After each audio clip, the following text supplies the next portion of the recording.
Especially when it comes to the global economy, to the Philippine economy, right? The global inflationary picture right now getting worse, prices also across the Philippines rising. What is your government doing to mitigate this? Well, certainly we have decided, actually, given the choice between defending foreign exchange and trying to remedy the situation of rising interest rates, rising inflation. This is something that we have tried to control, of course, with the usual mechanisms of moving the interest rate. Tell us a little bit about how the Forex markets are doing right now. In your view, what is the appropriate level for the Philippine peso? That's very hard to say for the simple reason that we really have not had this situation before. So it's not, there is no formula that says the range should be here to there. It really is a reflection, in my view, it's a reflection more on the strength of the dollar. And we must remember that the dollar always does well in times of uncertainty. It's a safe haven, it's considered a safe haven currency. But so far, as I said, we have chosen to pay attention to the inflation rate, and I think we have managed to. We are the last month we are still running at around 4.7% through the year. It has increased a little bit, so we have raised interest rates a little bit as well. We have already we have raised it to 75 basis points twice already. Trying because the Fed has been very, very aggressive in terms of raising their rates for. You started to slow down, though. Governor Medalla was telling us yesterday 50 basis points as well, right? So, what do you make of that amount of hikes from now on? The high amount 50 basis points. Yes, because really, inflation is something that we have to deal with.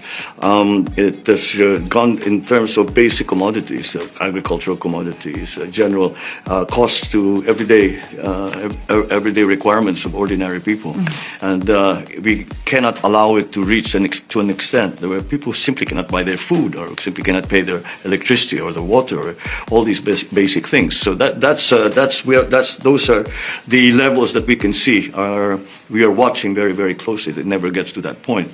Although, we would like to have more control over it, but we're chasing that number. Especially fuel prices are continuing to rise. How is that impacting you?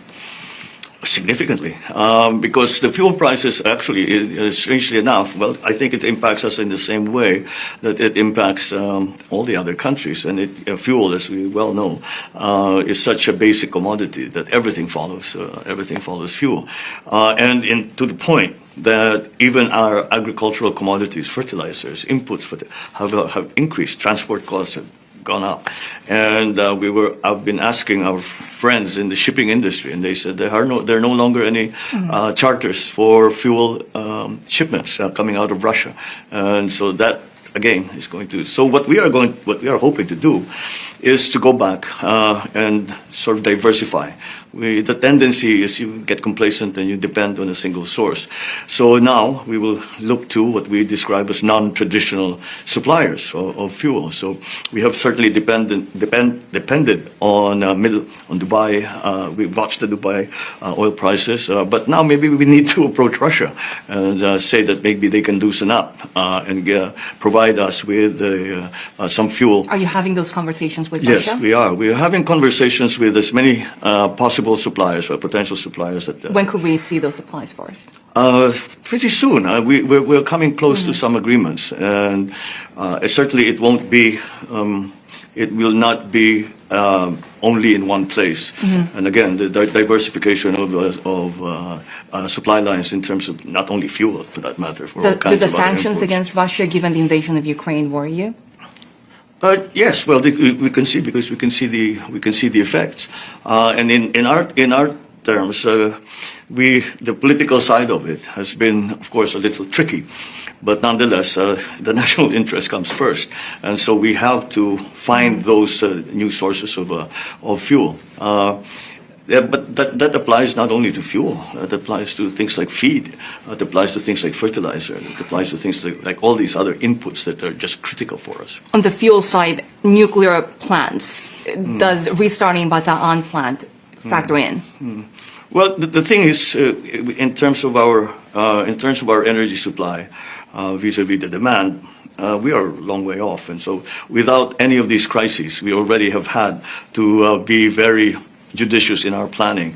As you well know, the large power plants take 6, 7, 8 years, if you're lucky, to get, especially nuclear plants. Even the new technology that is being spoken about, the modular, the small-scale modular. Given how power. difficult it is to start them with the Bataan plant count. The Bataan power plant, I don't know. It's very much in the gray zone. It's right at the cusp here. In that, is it still worth it? The fuel has been sold.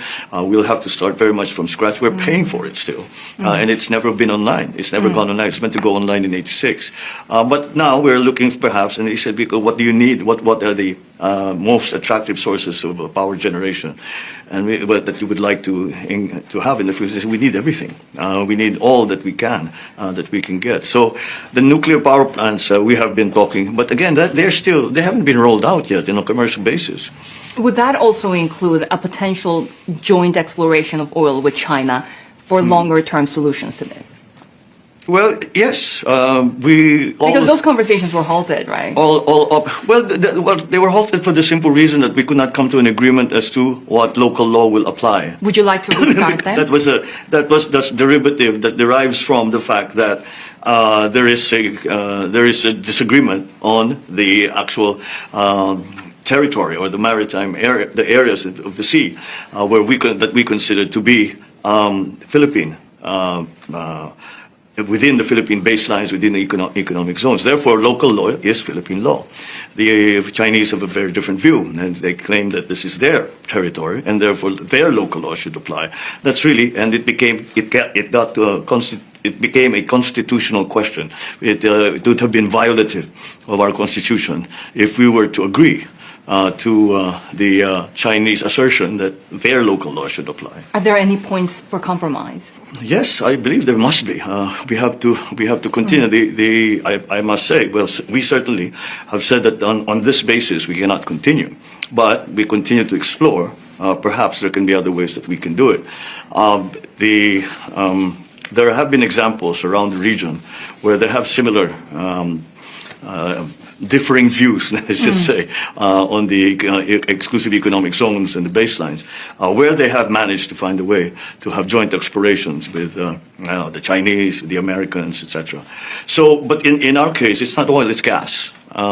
And because we feel that, as I said, the subject now of the mix between renewables and traditional comes into play. And so we would like very much for us to move, as we all do, to move more towards renewables, and perhaps the interim fuel that would be good for the Philippines would be natural gas. There are several prospective sources.